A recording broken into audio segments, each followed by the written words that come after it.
Oke. Untuk hari ini kita mau mengcover materi modul sebentar, 1, 2, 3, modul ketiga tentang overhead pabrik. Kemarin sebenarnya di tugas itu sudah saya kasih yang nomor 1 untuk ngeresum tentang modul 3 kan. Jadi seharusnya semuanya udah baca tentang overhead pabrik.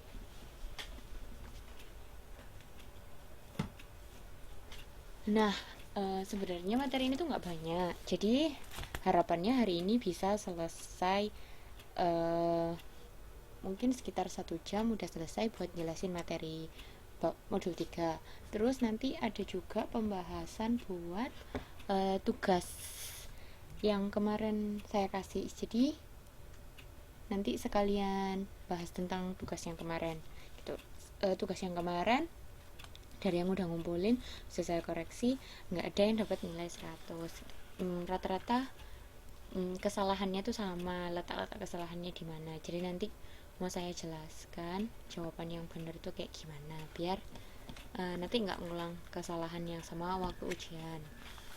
Udah, sekarang dimulai aja materi modul ketiga tentang overhead pabrik. Dibuka dulu modulnya tentang overhead pabrik. Oke. Saya mulai ya.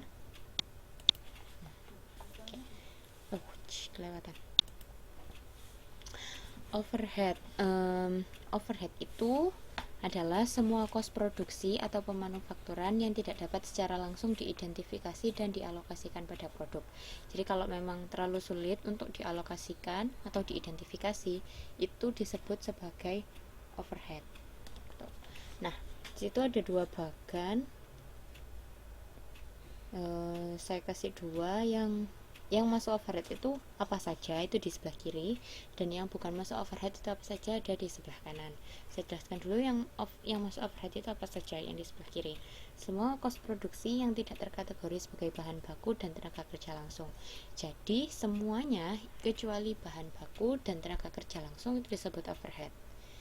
Oke, sekali lagi, semuanya yang bukan bahan baku dan bukan tenaga kerja langsung itu masuk ke overhead. Nah, berarti yang bukan masuk atau yang bukan termasuk ke overhead itu contohnya biaya pemasaran dan administrasi, itu kan tidak masuk bahan baku dan juga tidak masuk tenaga kerja langsung.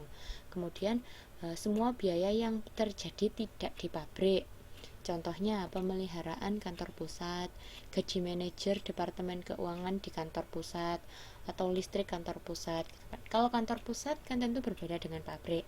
Pabrik ya pabrik, kantor pusat ya kantor pusat. Nah, kalau biaya-biaya yang terjadi di kantor pusat itu jelas bukan overhead, karena yang masuk ke overhead itu semua yang bukan bahan baku dan bukan tenaga kerja langsung dan harus terjadi di pabrik. Jadi kalau tidak terjadi di pabrik tentu bukan overhead. Gitu. Paham semuanya? Kalau gitu saya lanjutkan. Overhead itu dibagi menjadi 3 kelompok besar. Yang pertama bahan penolong, yang kedua tenaga kerja tak langsung, sama kos produksi tak langsung lainnya.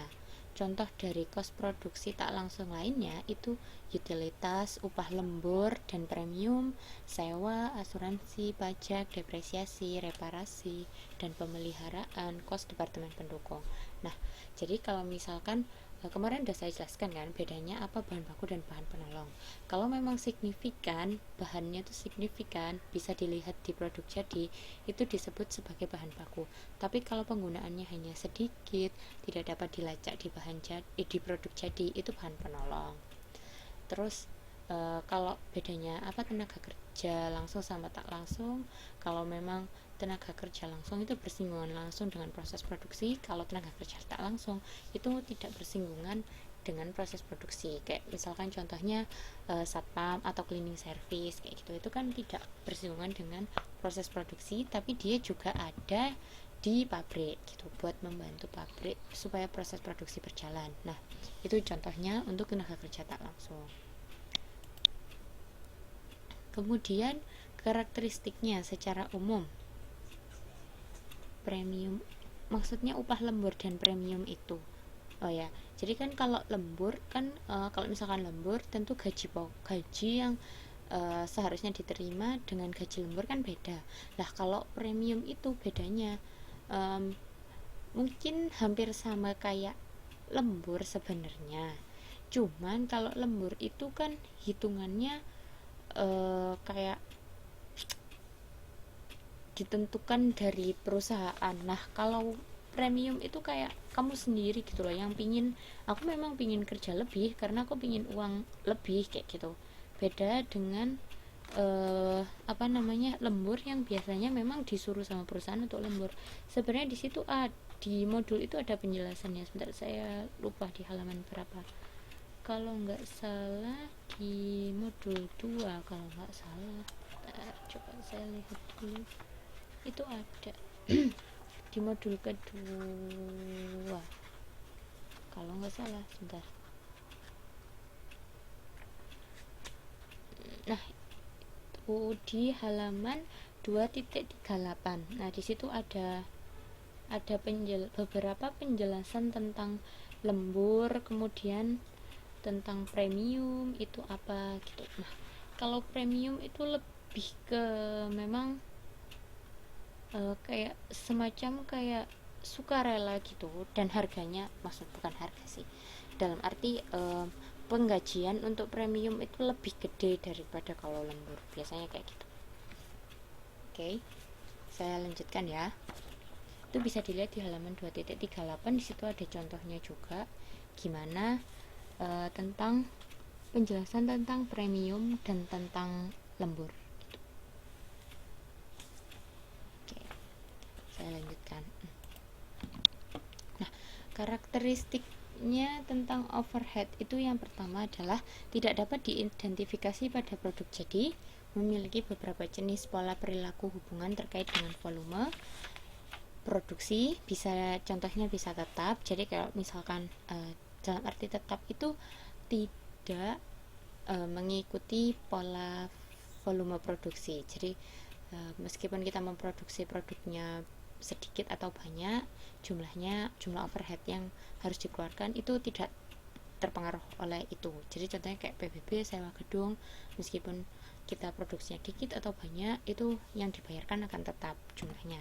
Kalau yang variabel itu contohnya bahan baku tak langsung, jelas akan mengikuti volume produksi. Kalau yang campuran dalam arti kadang masih sekalipun kita tidak memproduksi harus tetap ada yang dibayarkan, itu yang campuran. Jadi mengikuti pola juga, tapi meskipun kita nggak memproduksi kita juga harus tetap bayar. Jadi kayak misalkan listrik, kalau kita nggak pakai listrik sama sekali kan tetap ada biaya abonemen per bulannya, atau telepon ada biaya abonemen yang harus tetap kita bayar sekalipun kita nggak pakai telepon dalam waktu 1 bulan. Nah itu contohnya campuran. Tapi kalau misalkan kita menggunakan telepon semakin banyak, ya tentu juga akan semakin banyak tagihan teleponnya. Kemudian ini, dalam pembuatan anggaran dan penentuan tarif overhead, cost overhead pabrik campuran harus dipisahkan.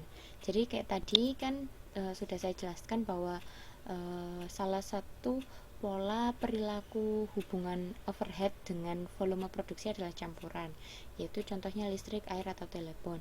Kan listrik, air, atau telepon itu tetap ada biaya abonemen dasar yang harus kita bayarkan sekalipun kita tidak melakukan atau menggunakan fasilitas tersebut.